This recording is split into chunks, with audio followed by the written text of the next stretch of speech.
నమస్తే. అందరికీ వ్యవసాయం అదే సాక్షి ఆశయం. పల్లె నుంచి పట్టణం దాకా, గ్రామం నుంచి నగరం దాకా అందరికీ అగ్రికల్చర్ లోటుపాట్లు తెలియజేసే వ్యవసాయ రంగ స్పెషల్ బులెటిన్ రైతు రాజ్యంలోకి స్వాగతం.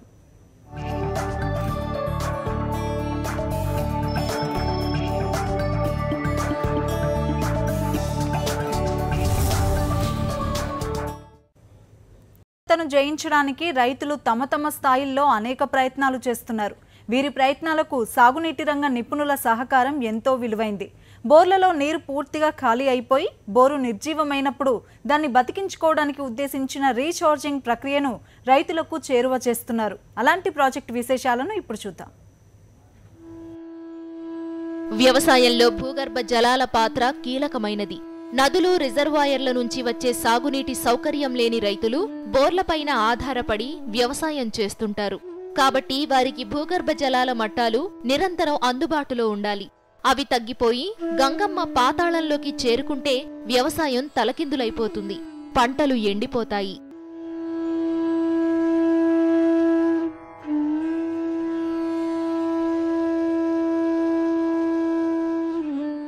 గత 3 దశాబ్దాలుగా మన దేశంలో బోర్ల సంఖ్య విపరీతంగా పెరిగిపోతోంది. మన రైతులు అప్పులు చేసి మరీ బోర్ల మీద బోర్లు వేస్తూ చితికిపోతున్నారు. 4-5 బోర్లు వేస్తే ఒకటన్నా సక్సెస్ అయ్యి సాగునీరు అందకపోతుందా అనే ఆశ అన్నదాతలది. బోర్ల సంఖ్య పెరిగిపోయి నిరంతరం భూగర్భ జలాల్ని వినియోగిస్తున్న కారణంగానూ, వర్షపాతంలో వస్తున్న హెచ్చుతగ్గుల కారణంగా తగిన స్థాయిలో నీళ్లు భూమిలోకి ఇంకకపోవడం వల్ల భూగర్భ జలాల లేబుల్ పడిపోతోంది. రాయలసీమ ప్రాంతంలోనైతే 1000 అడుగులు దాటి వెళ్లిపోయినా భూగర్భ జలం కనిపించడం లేదు.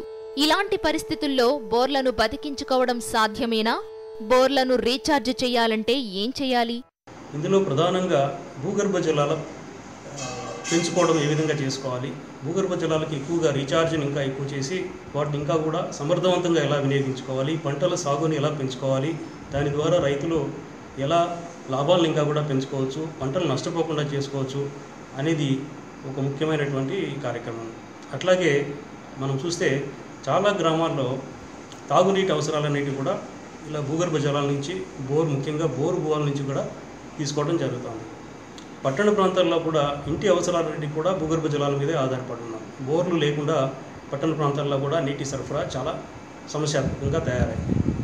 సో ఇలా గ్రామీణ ప్రాంతాల్లో అయితే ఇటు తాగునీటికి అటు సాగునీటికి కూడా ఈ బోర్ల మీద బాగా ఎక్కువగా ఆధారపడి ఉన్నాం.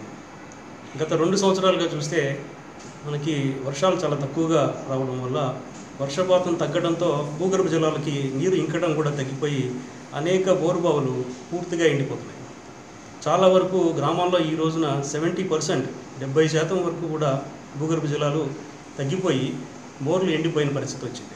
సో ఆ విధంగా ఎండిపోయిన బోర్లని మనం తిరిగి మళ్ళీ ఏమైనా బాగు చేసుకోవడానికి వీలవుతుందా అనే ఆలోచనతో ఈ సుగం ప్రాజెక్టులో ఒక వినూత్నమైనటువంటి ఒక టెక్నాలజీని అభివృద్ధి చేశాం. దాన్నే బోరు బావుల రీఛార్జ్ పద్ధతి అని దానికి ఒక నామకరణం చేసి ఈ ప్రాజెక్టులో ఈ 6 గ్రామ పంచాయతీల్లో ఇంతవరకు కూడా సుమారుగా ఒక 150 బోర్లకి రైతుల సహకారంతో, రైతుల భాగస్వామ్యంతో వీటిని మళ్ళీ తిరిగి నీళ్లు పెంచుకొని అందులో బోర్లో నీళ్లు తిరిగి వచ్చే విధంగా కూడా తయారు చేశాం. హైదరాబాద్లోని సెంటర్ ఫర్ వరల్డ్ సాలిడారిటీ సంస్థ ఎండిపోయిన బోర్లను తిరిగి బతికించే పనిని చేస్తోంది. ఈ సంస్థ ఆధ్వర్యంలో 2011 నుంచి sustainable ground water management project ఈ పని కొనసాగుతోంది.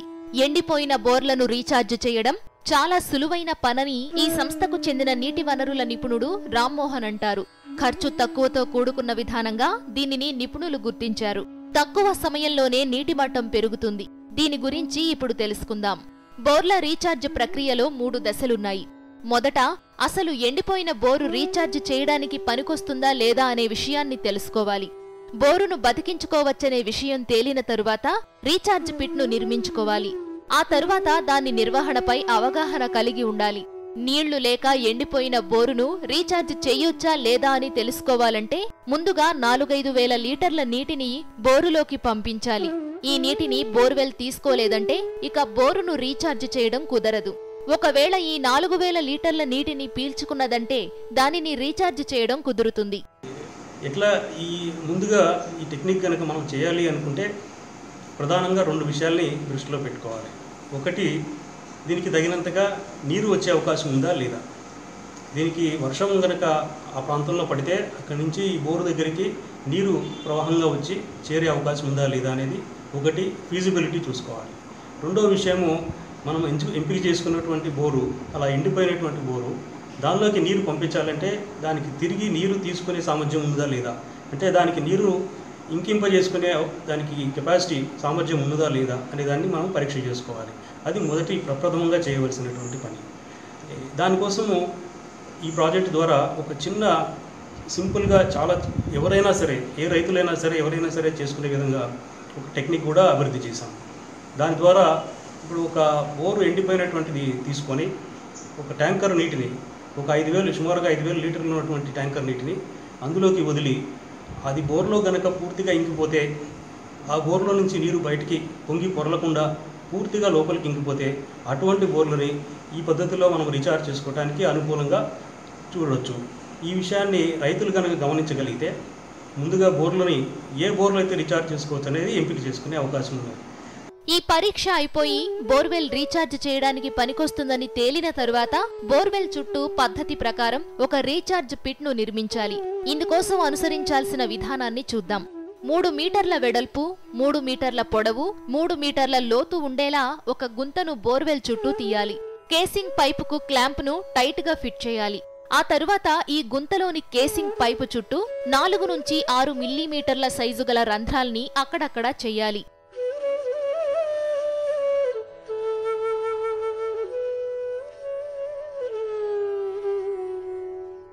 రంధ్రాలు చేయడం పూర్తయిన తరువాత పైపు చుట్టూ నైలాన్ మెస్ను గట్టిగా చుట్టాలి.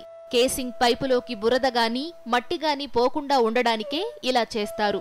ఆ తరువాత రీఛార్జ్ పిట్ ను రాళ్లతో నింపాలి. అయితే ఈ రాళ్లను నింపడం కూడా పద్ధతి ప్రకారం చెయ్యాలి.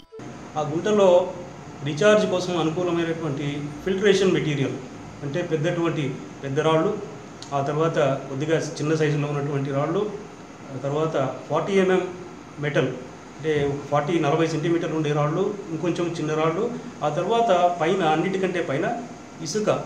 ఇట్లా మనము 5-6 లేయర్స్లో 5-6 వరుసలుగా ఈ మెటీరియల్ అంతా కూడా దానిలో ఫిల్ చేసి దానిలోకి వర్షపు నీటిని కనుక పంపించినట్టయితే వర్షపు నీరుతో పాటు వచ్చే మట్టిని కనుక ఈ ఫిల్టర్ మెటీరియల్ అంతా కూడా ఆపేసి ఒక మంచి స్వచ్ఛమైనటువంటి నీటిని బోర్లోకి పంపించే అవకాశం ఉంటుంది. ఈ పద్ధతిలో అలా బోర్లోకి వచ్చే వర్షపు నీరు అంతా కూడా 100% ఎంతైతే వర్షం వస్తుందో అంతా కూడా లోపలికి పంపించే అవకాశం ఉంటుంది. సాధారణంగా మన వాటర్ షెడ్ కార్యక్రమాలు, ఇతర నీటి సంరక్షణ కార్యక్రమాల్లో మనం చేసేటువంటి చెక్ డ్యామ్లు, అయితే ఏదైనా ఇతర చిన్న కుంటలు, ఇలాంటి వాటిలో నీరు మనం నిలవచ్చు. అట్లాగే నీరు కొంతవరకు ఇంకుతుంది, కానీ దానిలో ఎక్కువ శాతము ఎవాపరేషన్ ఎక్కువగా ఉంటుంది, అంటే నీరు ఆవిరైపోవడం చాలా ఎక్కువగా ఉంటుంది. సో ఈ పద్ధతిలో మనం చేసే బోర్వెల్ రీఛార్జ్ పద్ధతిలో ఎటువంటి నీరు ఇంకడానికి పూర్తిగా నీరు ఇంకడానికి అవకాశం ఉన్నది, ఎటువంటి ఎవాపరేషన్కి ఆవిరవడానికి అవకాశం లేదు. కాబట్టి ఇది కొంతవరకు మెరుగైన పద్ధతి. ఈ రీఛార్జ్ పిట్ ను అంటే రీఛార్జ్ కోసం తవ్విన గుంతను మొదట 1.8 మీటర్ల ఎత్తు వరకు 30 నుంచి 40 సెంటీమీటర్ల సైజు గల రాళ్లతో నింపాలి. ఆ తరువాత 30 సెంటీమీటర్ల ఎత్తు వరకు 15 నుంచి 20 సెంటీమీటర్ల సైజు గల రాళ్లను వేయాలి. ఈ పని అయిపోయిన తరువాత 15 సెంటీమీటర్ల ఎత్తు వరకు 7.5 సెంటీమీటర్ల సైజు గల రాళ్లతో నింపాలి. ఆ తరువాత 15 సెంటీమీటర్ల ఎత్తు వరకు 2 నుంచి 4 సెంటీమీటర్ల సైజు గల గులకరాళ్లను వెయ్యాలి. ఈ గులకరాళ్లపైన దృఢమైన నైలాన్ నెట్ ను పరచాలి. ఇది పిట్లోకి బురద పోకుండా కేవలం నీటిని మాత్రమే ఇంకేలా చేస్తుంది. ఆ తరువాత నైలాన్ నెట్ పై 60 సెంటీమీటర్ల ఎత్తు వరకు ఇసుక వేయాలి. 30 సెంటీమీటర్ల వెడల్పు ఎత్తు ఉండేలా రక్షణ గోడను కట్టుకోవాలి.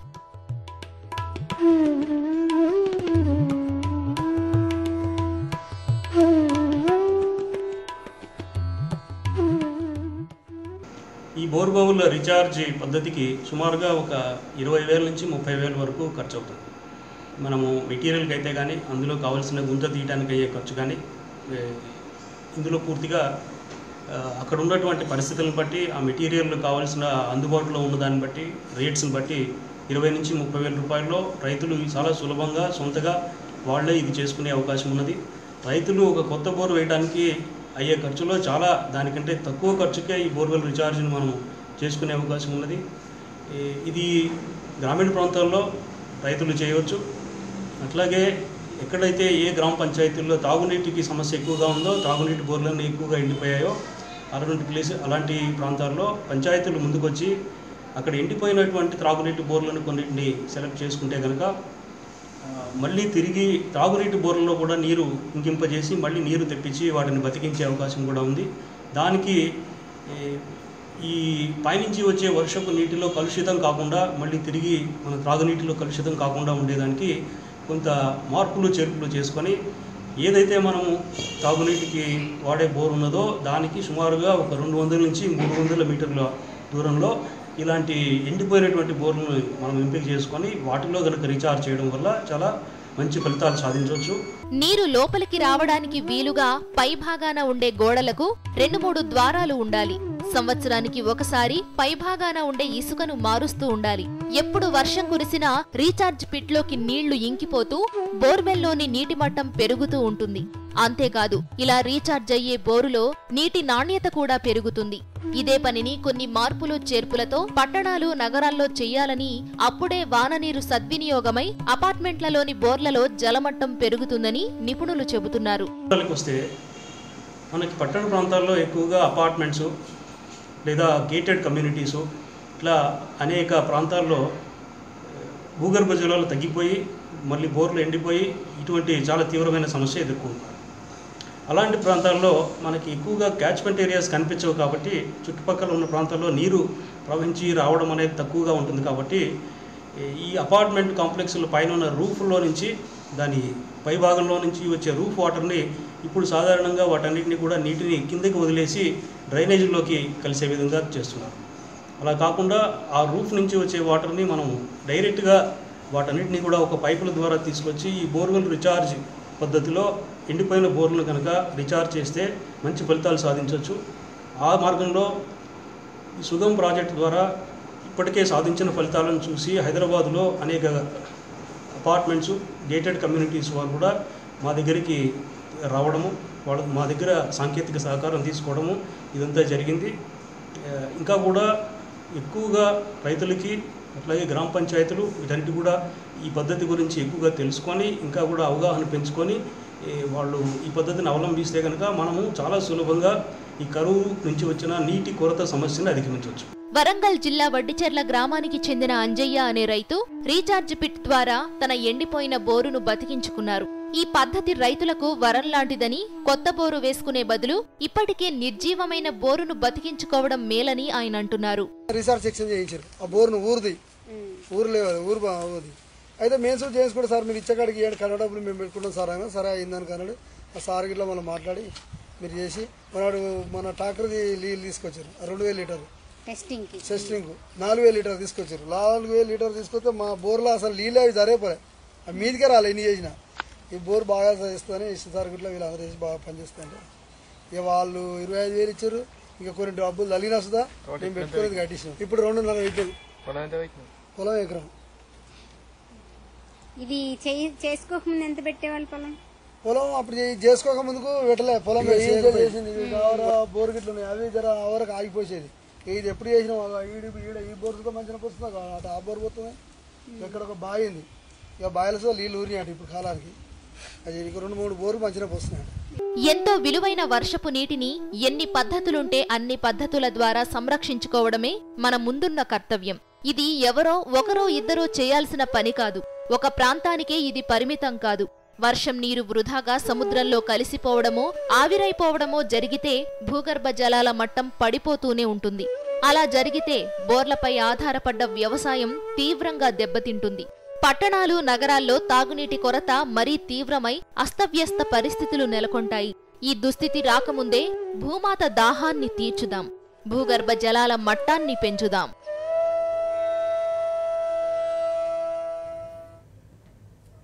రైతు రాజ్యంలో మరిన్ని వివరాలు చిన్న విరామం తర్వాత. తిరిగి స్వాగతం.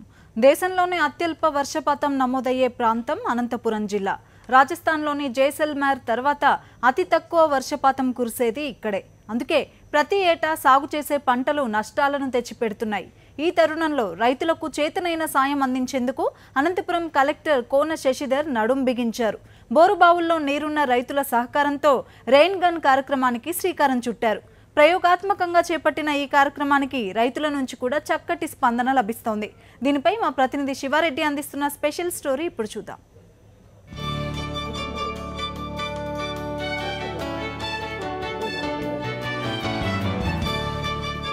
నిధులు సక్రమంగా ఖర్చు పెడుతూ విధులు చిత్తశుద్ధితో నిర్వహించే అధికారుల వల్ల ప్రజలకు తప్పకుండా మేలు జరుగుతుంది. ప్రస్తుతం సంక్షోభంలో కూరుకుపోతున్న వ్యవసాయ రంగానికి అటు ప్రజాప్రతినిధుల నుంచి ఇటు సంబంధిత అధికారుల నుంచి సంపూర్ణమైన మద్దతు లభించాలి. అలా జరిగితేనే రైతులు ఊపిరి తీసుకోగలుగుతారు. దేశ ఆర్థిక రంగానికి ఆలంబనగా నిలుస్తారు. అనంతపురం జిల్లాను తీసుకుంటే వరుస కరువులతో తల్లడిల్లుతున్న రైతులకు ఊరటనిచ్చేందుకు అధికారులు శతవిధాలుగా ప్రయత్నిస్తున్నారు.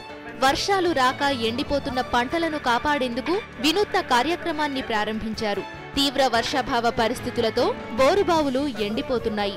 అందుబాటులో ఉన్న మరికొన్ని బోరుబావుల్లో నీరు లభ్యమవుతోంది. ఒక రైతుకు చెందిన బోరుబావిలో తన పంటకు సరిపోను మిగిలిన నీరు సద్వినియోగం చేసుకునేలా అనంతపురం కలెక్టర్ కోన శశిధర్ ఓ ప్రణాళిక రూపొందించారు. రక్షక తడులు పేరుతో సాటి రైతులకు సాయం అందించాలంటూ గ్రామాల్లో విస్తృతంగా ప్రచారం చేస్తున్నారు. తోటి రైతులకు నీరు ఇచ్చేందుకు ముందుకు వచ్చిన అన్నదాతల సాయంతో ఎండుతున్న పంటలను కాపాడేందుకు రెయిన్ గన్ కార్యక్రమాన్ని చేపట్టారు. దీంట్లో మనకి 2 స్టేజెస్లో చాలా క్రూషియల్ స్టేజెస్. పెగ్ పెనట్రేషన్ అంటే ఓడలు దిగేటప్పుడు, ఈ కాయ ఫామ్ అయ్యేటప్పుడు, పాడ్ ఫార్మేషన్ అప్పుడు, ఈ 2 స్టేజెస్లో మనం వర్షాలు పడితే రైతుకి పంటకు చేతికి వస్తుంది. లేని పక్షంలో ఈ పంట నష్టపోయి రైతులు అప్పులు ఊబులో కూరుకుపోవటం, చాలా ఇబ్బందులు పడటం మనం చూస్తున్న విషయమే. ఈ సంవత్సరం కూడా వర్షాలు ఆశాజనకంగా లేవు. చాలా తక్కువ వర్షపాతం నమోదైంది. జూలైలో దాదాపు 70% మైనస్ డెఫిసిట్ వర్షపాతం నమోదైంది. మరి ఈ పరిస్థితుల్లో ఏ రకంగా మనం ఆదుకోవచ్చు?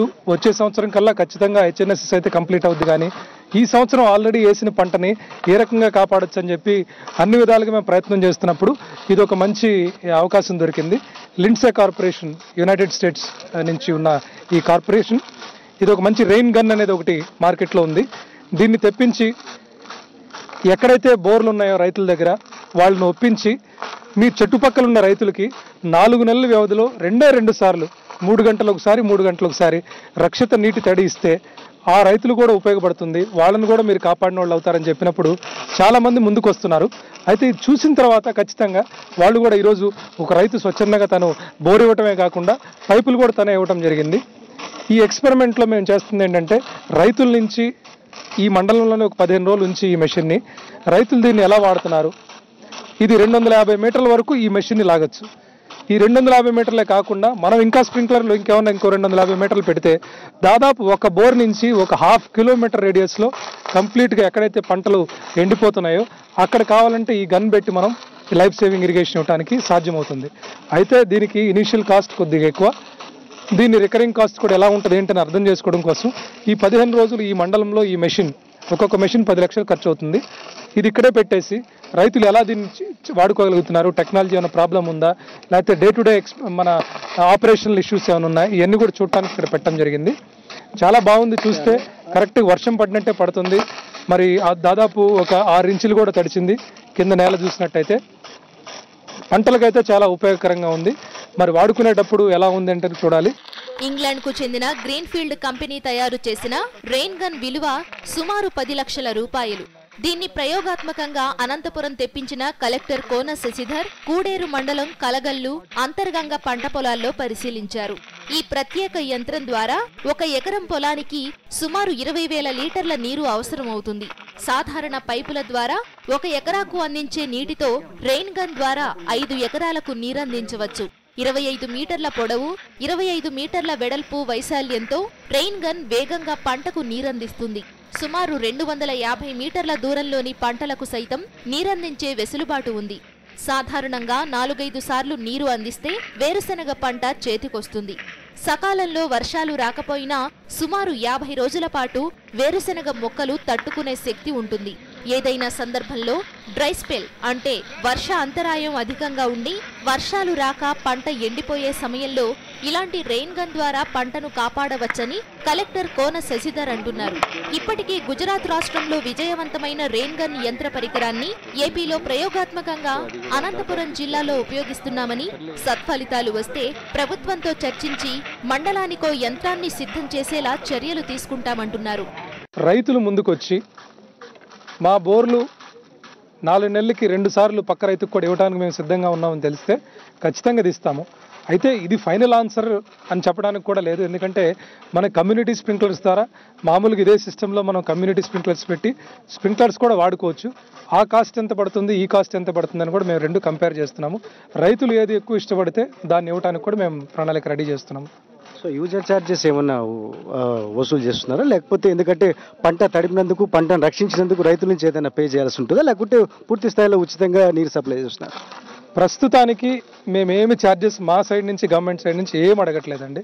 కేవలం రైతులు ఎలా దీన్ని స్వీకరిస్తున్నారు, ఇది అసలు ఉపయోగపడుతుందా లేదా, ఒక 15 రోజులు ఈ మండలంలో ఉంచి రైతులు వాడుకోమని చెప్తున్నాం. ఎవరు ట్రాక్టర్ ఉంటే వాళ్ళు, లేకపోతే ట్రాక్టర్ బాడుకు తెచ్చుకొని తీసుకుని వెళ్ళి వాళ్ళు పెట్టుకోవడానికి టెక్నీషియన్ కూడా మేమే ఫ్రీగా అరేంజ్ చేస్తున్నాము. దీనికి అవసరమైన డీజిల్ మాత్రం వాళ్ళు పోయించుకొని వాళ్ళు చేసుకుంటే చాలు. అసలు ఇది ఉపయోగపడుతుందా లేదా, ఒక చోట నుంచి ఇంకో చోట తీసుకెళ్లేటప్పుడు ఏమైనా ఇబ్బందులు ఉన్నాయా, టెక్నికల్ ప్రాబ్లమ్స్ ఏమైనా వస్తున్నాయా, ఇవన్నీ చూసి మనకు చెప్పిన తర్వాత జిల్లా మొత్తం పెడదామా లేకపోతే ఎక్కడెక్కడ పెడదాం అనేది ఒక నిర్ణయం తీసుకోవడం జరుగుతుంది. సైంటిఫిక్గా ఎక్కడైనా సక్సెస్ అయిన దాఖలాలు మీ దృష్టిలో ఉన్నాయా, లేకపోతే ఇక్కడ డ్రాట్ సంబంధించి ఎందుకంటే సివియర్గా డ్రాట్ ఉంది, ఈ నేపథ్యంలో ఇలాంటి ప్రయోగం ఎంతవరకు సత్ఫలితాలు ఇస్తుంది అనుకుంటున్నారు? మనము ఏదన్నా కొత్త టెక్నాలజీ వచ్చినప్పుడు తప్పనిసరిగా ట్రై చేయాలండి.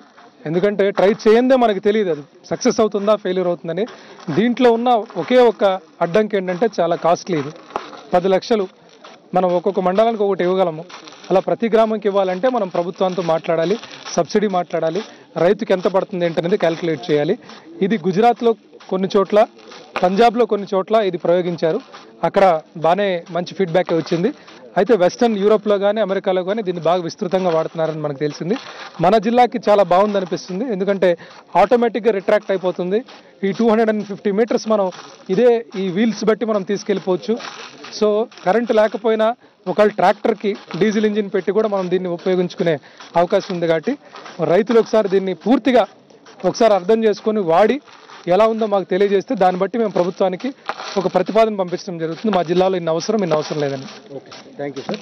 మొత్తం మీద ఇది కలెక్టర్ కోన శశిధర్ గారి మనోభావాలు చాలా స్పష్టంగా చెప్తున్నారు. ఎందుకంటే గుజరాత్ వంటి రాష్ట్రంలో వేరుశెనగ ఇతర పంటలను రక్షించేందుకు ఇలాంటి రెయిన్ గన్ ఎంతో దోహదపడింది. అందుకే అనంతపురం జిల్లాలో ప్రయోగాత్మకంగా చేపట్టిన రెయిన్ గన్కి సంబంధించి పూర్తి స్థాయిలో అధ్యయనం చేస్తున్నాం. ప్రస్తుతానికి క్షేత్రస్థాయిలో వీటిని అమలు చేస్తున్న పరిస్థితి కనిపిస్తుంది. అందుకే ఇది పూర్తి స్థాయిలో సత్ఫలితాలను ఇచ్చిన తర్వాతే అన్ని మండలాలకి విస్తరింపజేస్తాం.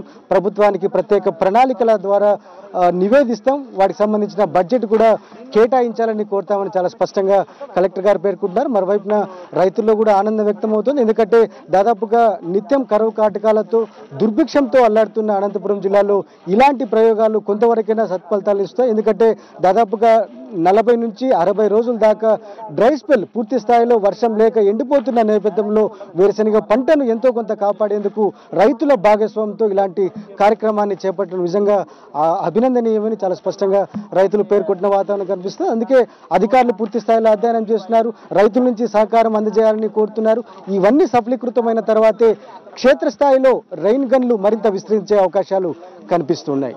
వీడియో రమాకాంత్, శివాడి, సాక్షి న్యూస్, అనంతపురం.